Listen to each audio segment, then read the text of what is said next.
인사하는 사람이라고 하더라고요. 이 시간에는 옆에 분하고 미소를 지으면서 함께해서 행복합니다. 인사하겠습니다.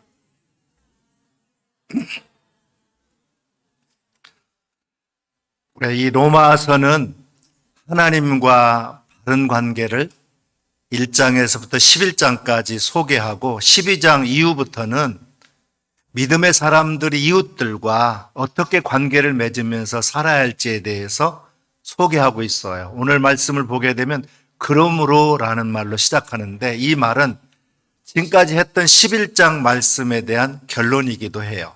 11장에서 사도 바울이 했던 말씀을 한마디로 요약하면 예전에 하나님께 순종하지 않던 성도들이 이제 하나님의 긍휼로 하나님의 은혜로 순종하게 되었다라는 거예요. 그러니까 이제 하나님의 뜻대로 살지 않던 사람들도 이제 하나님의 은혜로 말미암아서 하나님 뜻대로 살기를 원한다는 것입니다. 그러므로 하나님의 뜻이 그렇다면 우리는 어떻게 할 건가 하는 이야기를 하고 싶은 거예요. 오늘 1절 같이 읽어보겠습니다. 그러므로 형제들아 내가 하나님의 모든 자심으로 너에게 권하노니 너희 하나님의 모든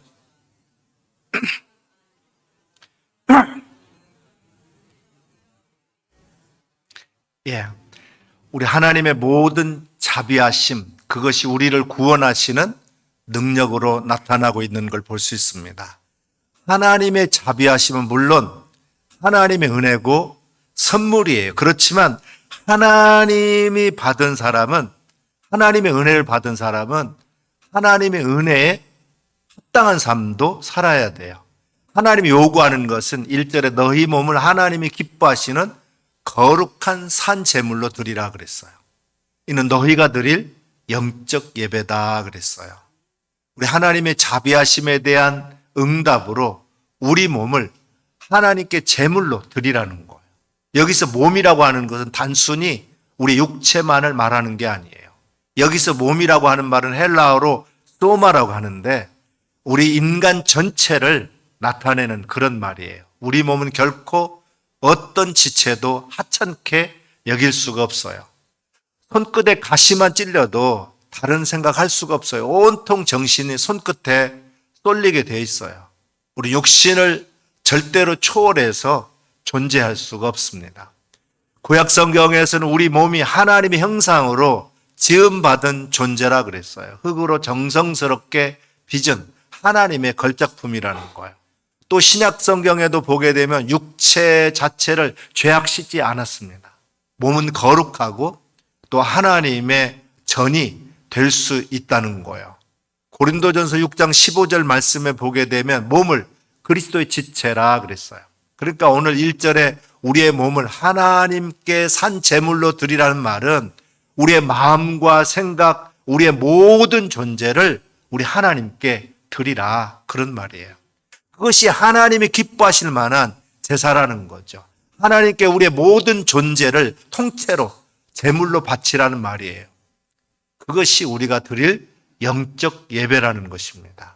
하나님께 우리의 몸을 드린다는 말은 우리 모두 하나님 앞에 선교사가 되거나 주님 일을 하는데 100% 헌신해야 된다는 말이 아니에요.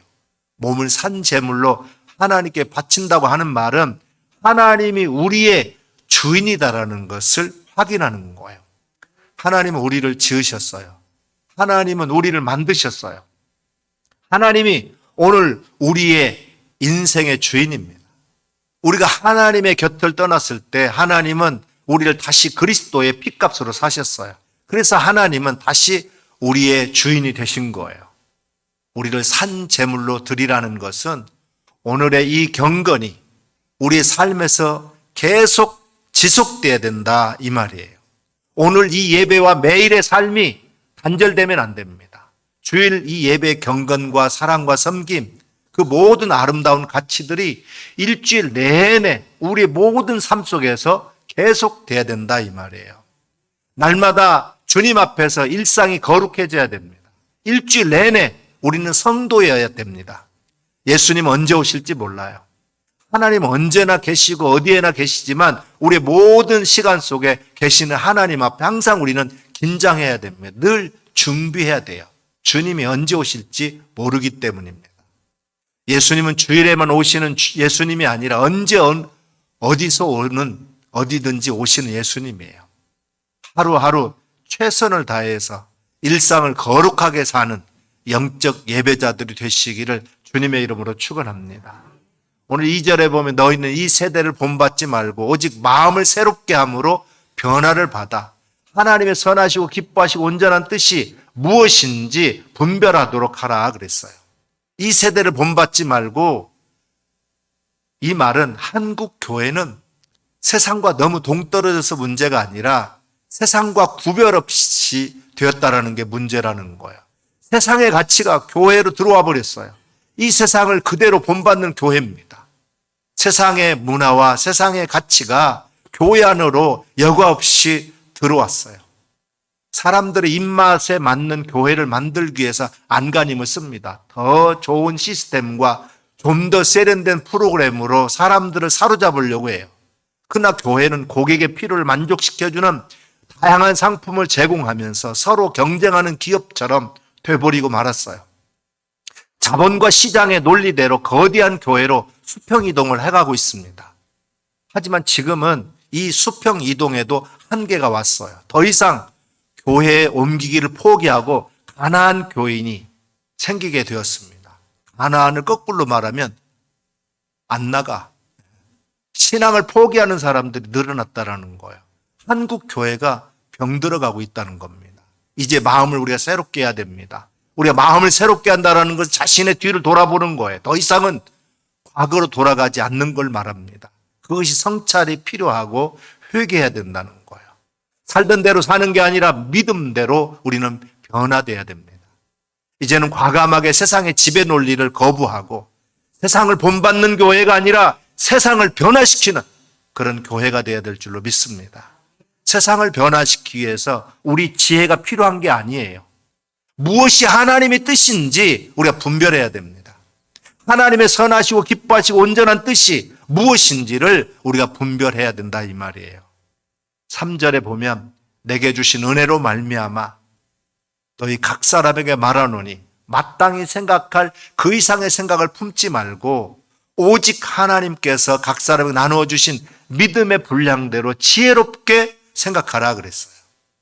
바울은 교회 안에서 특별히 믿음이 강한 사람들, 특별한 은사를 받았다고 생각하는 사람들, 우월감을 가지고 뭔가 자랑하고 교만한 마음을 갖는 사람들을 염두에 두고 한 말이에요.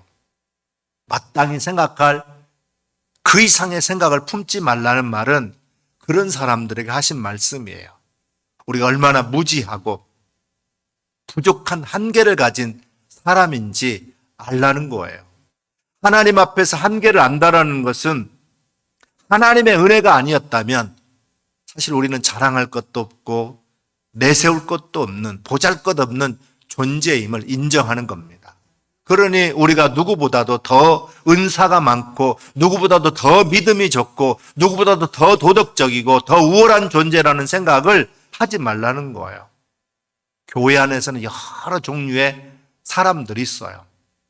정치적으로 입장이 다른 사람들도 있습니다. 우리 교회도 보니까 민주당파도 있고 국민의힘파도 있더라고요.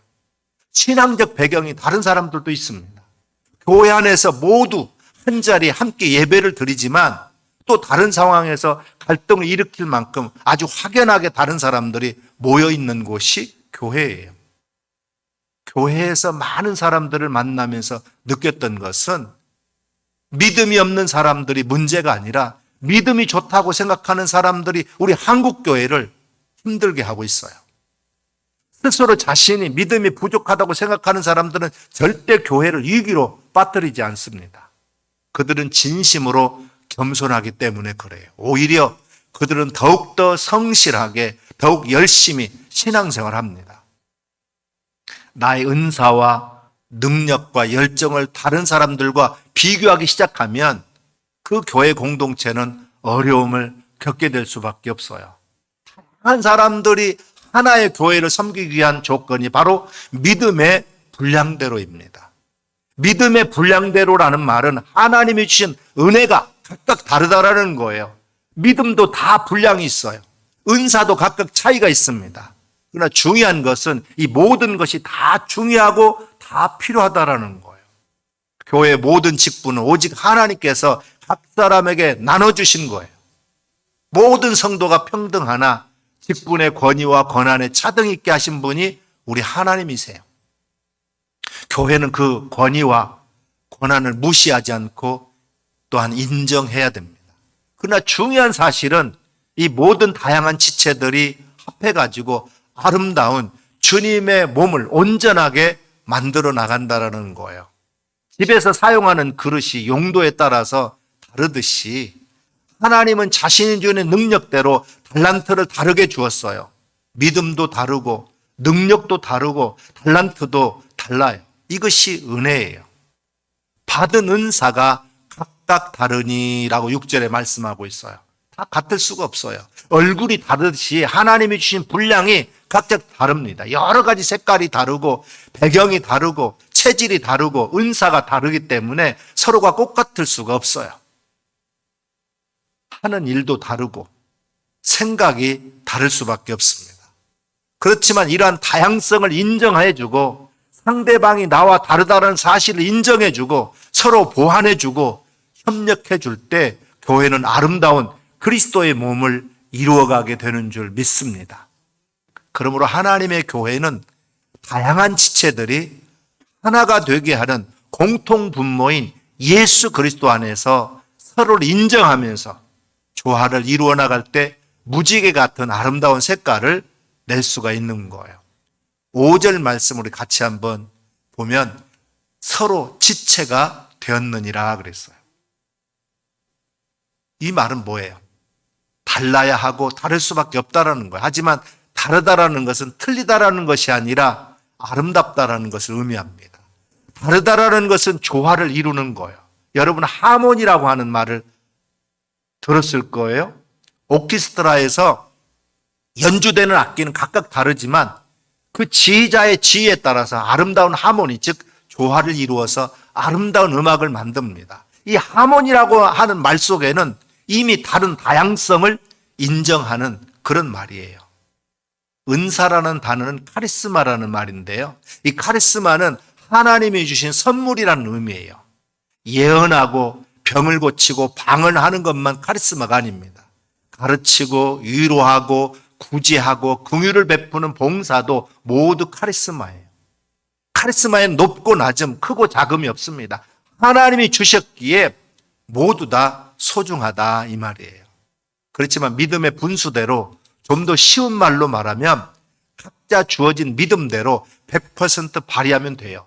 각 악기를 연주하는 사람들이 그 곡에 맞춰서 100% 자기 악기의 소리를 발휘하면 아름다운 음악이 되듯이 은사를 각자 분량에 맞게 주었으니까 이에 맞추어서 100% 자기가 하나님에게 주신 은사를 발휘해서 조화롭게 사용하면 된다는 거예요.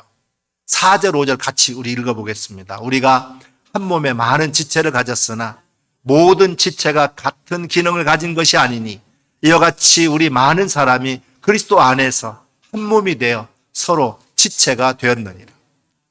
교회는 그 자체로서 유기체예요. 교회를 몸을 가지고 있는 하나의 생명체라고 봤을 때 우리 성도들이 이 교회 공동체 구성원들은 생명체를 이루고 있는 각각의 조직과 부분을 담당하고 있는 겁니다. 모든 성도들이 그리스도 안에서 한 몸이 되는 거예요. 서로가 지체가 되는 겁니다. 서로 지체가 되었다는 것은 한 몸으로 서로 연결되어 있다는 거예요. 서로가 서로에게 영향을 끼치고 있어요. 서로의 아픔에, 서로의 즐거움에 함께 아파하고 즐거워할 수밖에 없어요. 이미 오늘 우리는 한 몸이기 때문에 그렇습니다. 나와 다른 사람을 보면서 은혜를 받고 나와 다른 사람의 역할을 보면서 기뻐하고 나보다 더 잘 살고 나보다 잘할 수 있는 일을 하는 사람들을 보면서 감사할 수 있어야 됩니다. 이것이 교회고 성숙한 그리스도인의 모습이에요. 우리들끼리도 그런 이야기를 하고 또 교회 밖에서도 종종 하는 이야기가 우림교회 다니는 분들을 보면 기가 막히게 꼭 필요한 사람들을 맞춰 보내셨다는 거예요. 우리 교회는 0세 어린아이부터 97세 어르신까지 다양한 나이로 구성되어 있습니다. 성도님들부터 집사님, 권사님, 장로님까지 모든 직분자들이 다 있어요. 교회는 작지만 사람이 없어서 하지 못하는 사역은 하나도 없어요. 피아노 반주자도 있고 찬양 인도자도 있고 지휘자도 있고 새벽마다 기도에 단을 쌓는 기도 일꾼들도 있습니다. 또 전도에 참여하는 사람도 있고 여선교회, 남선교회도 있고 목장 식구들도 있어요. 교회 학교도 있습니다. 모든 부서 하나하나 든든한 일꾼들이 다 있어요. 저는 우리 교회를 구성하는 모든 분들, 혹시나 나는 아무것도 안 하고 있다고 생각할지도 모르는 바로 그분들까지도 우리 교회는 꼭 필요한 사람들이 모인 거예요. 누구에게 필요한 사람입니까? 네, 하나님께 필요한 사람들이에요. 그래서 하나님께서 우리를 이곳에 이렇게 보내주신 줄 믿습니다. 우리는 그렇게 하나의 유기체로서, 하나의 생명으로서, 하나의 몸된 교회를 이루고 있어요. 말로만 몸된 교회가 아니라 서로 다 연결되어서 각각의 지체가 되어서 서로의 아픔과 슬픔에 아파하고 슬퍼하고 또 서로의 기쁨에 기뻐하면서 함께 하나님 나라를 만들어가는 그런 공동체가 된 거예요. 모든 지체가 같은 기능을 가진 것이 아니니 그랬어요. 펑션이라고 하는 거. 같은 기능을 갖고 있지 않다는 거예요. 성경에는 같은 직분이라 같은 기능이라 했지만 여기서 말하는 기능을 각기 다른 기능을 가지고 있다는 겁니다. 직분을 맡은 자는 각자 자기 직분에 충실할 의무가 있어요. 하나님께서는 각기 필요한 지체를 인간의 몸에 두셨습니다. 손도 발도 귀도 눈도 입도 수많은 지체가 우리 몸에 있어요. 그리고 각 지체가 독특한 기능들이 있습니다. 그 독특한 각자의 기능은 서로 교환될 수도 없고 서로의 영역을 침범할 수도 없어요. 손가락은 손가락으로서의 그 가치가 있는 겁니다. 눈은 눈으로서의 역할을 할 때 가치가 있는 거예요. 그래서 바울은 고린도전서 12장 21절에 눈이 손더러 내가 너를 쓸데없다 하거나 머리가 발더러 내가 너를 쓸데없다 하거나 하지 못한다 그랬어요. 그래서 모두 다양성을 소유하고 있어야 하고 획일성을 추구해서는 안 된다는 겁니다. 왜냐하면 고린도전서 12장 17절에도 보면 온몸이 눈이면 듣는 곳이 없기 때문이라 그랬어요. 또 온몸이 듣는 곳이면 냄새 맡는 곳이 없기 때문이라 그랬어요. 오늘날 교회에서 문제가 일어나는 이유는 그리스도인들이 이웃을 자기와 같지 않다고 비난하기 때문에 그렇습니다. 이와 같이 우리 많은 사람이 한 몸이 되어 그랬어요. 우리 이와 같이 우리의 많은 사람이 한 교회를 이루어라는 뜻이에요. 교회가 분쟁 없이 하나가 되어서 통일을 이루고 상호 보완을 한다 할지라도 모든 사람이 모여서 즐겁게 좋은 일들을 많이 한다 할지라도 그것이 그리스도 안에서 이루어지는 것이 아니라면 아무 소용이 없어요. 교회 머리는 예수 그리스도라 그랬습니다. 그러므로 교회의 모든 일들은 주님의 명령대로만 해야 돼요. 모든 교회는 통일을 이루는 데 있어서 예수 그리스도의 모든 표준과 근본을 삼아야 됩니다. 예수님이 교회의 주인이시고 머리이십니다. 그렇기 때문에 교회의 각 지체인 그리스도인들은 주인이신 예수 그리스도의 말씀에 따라서 복종해야 돼요. 한 가지 더 기억해야 될 것은 각 지체가 자신만이 소유한 독특한 기능이 있어서 다양성을 인정한다 할지라도 각 지체가 몸을 떠나서는 존재할 수가 없어. 이 팔이 떨어져 나가서 저쪽에 있으면 괜찮겠지? 그럴 수 없어요. 이 팔만 떨어져 있으면 아무런 가치가 없어요. 지체는 이 몸에 붙어 있어야 귀하고 가치가 있는 겁니다. 마찬가지로 우리가 예수 그리스도의 몸인 교회의 지체라 교회에 붙어 있을 때 가치가 있는 거예요. 마찬가지로 교회도 예수 그리스도의 몸인 교회의 지체인 우리 각자가 누구에게 허물이 있거나 또 상처가 있거나 더러운 부분이 있으면 그걸 싸매고 감싸고 자기가 아파할 수 있어야 되는 게 아니겠습니까? 고집과 이기주의는 교회를 교회되게 하고 성도가 성도되게 하는 역할을 하지 못한다는 걸 우리가 알아야 됩니다. 우리 가정도 부부관계도 서로 싸매고 감싸고 어루만져 줘야 되지 고집과 이기주의를 가지고 살 수 없어요. 창세기 2장 18절 말씀에 보면 여호와 하나님이 이르시되 사람이 혼자 사는 것이 좋지 아니하니 내가 그를 위하여 돕는 배필을 지으리라 그랬어요. 여기서 우리가 주목해야 할 사실은 돕는 배필이라는 뜻이에요. 돕는 배필이라는 말은 히브리어로 에제르라고 하는 말인데 원래 전쟁에서 볼 수 있는 응원군이라고 하는 뜻을 가지고 있어요. 부부관계는 누가 누구를 지배하고 지배당하는 관계가 아니고 응원군, 지원군의 관계라는 거예요. 돕는 배필이라는 말은 상대방의 그 부족한 부분을 내가 채워줘야 된다, 그런 뜻이에요. 교회는 예수 그리스도의 몸입니다. 예수 그리스도의 몸인 지체들은 말씀으로, 믿음으로 교회에 붙어 있어야 건전한 신앙생활을 할 수가 있어요. 가정도 모든 지체들이 자기 역할을 제대로 감당해야 됩니다. 아버지는 아버지로서, 어머니는 어머니로서, 자식은 자식으로서 자기의 자리를 지키고 그 역할을 바르게 감당해야 돼요. 그리고 지체끼리 서로 존중하고 귀중히 여기고 서로 사랑하고 도와줘야 돼요. 일본 도쿄 올림픽을 앞두고 건설업자들이 스타디움을 확장하기 위해서 그 주변에 지은 집, 3년 된 집을 헐게 되었는데 이때 인부들이 한 집에 지붕을 뜯다가 몸 한쪽 꼬리에 못이 박힌 채 벽에서 움직이지 못하고 있는 살아있는 도마뱀을 발견한 거예요. 집주인을 불러가지고 이 못을 언제 박았느냐 물으니까 3년 전에 이 집을 지을 때 박았다라는 거예요. 그렇다면 그 도마뱀은 꼬리에 못이 박힌 채 3년을 살아가고 있었던 겁니다. 너무나 신기해가지고 공사를 잠시 멈추고 그 도마뱀이 어떻게 하는지 지켜봤어요. 그랬더니 다른 도마뱀 한 마리가 먹이를 물고 와가지고 못에 꼬리가 박힌 도마뱀에게 먹이를 주더라는 거예요. 못 박힌 도마뱀은 친구의 도움으로 3년을 그곳에서 살았던 거예요. 우리들 가운데에는 꼬리에 못 박힌 도마뱀처럼 자기 어쩔 수 없는 상황에 처해 있는 사람들이 있습니다. 그렇다면 건강한 사람이 그를 위해 도와야 하지 않겠습니까? 우리는 한 지체이기 때문에 교회 성도이든 한 가족이든 서로 귀중히 여기면서 살아야 됩니다.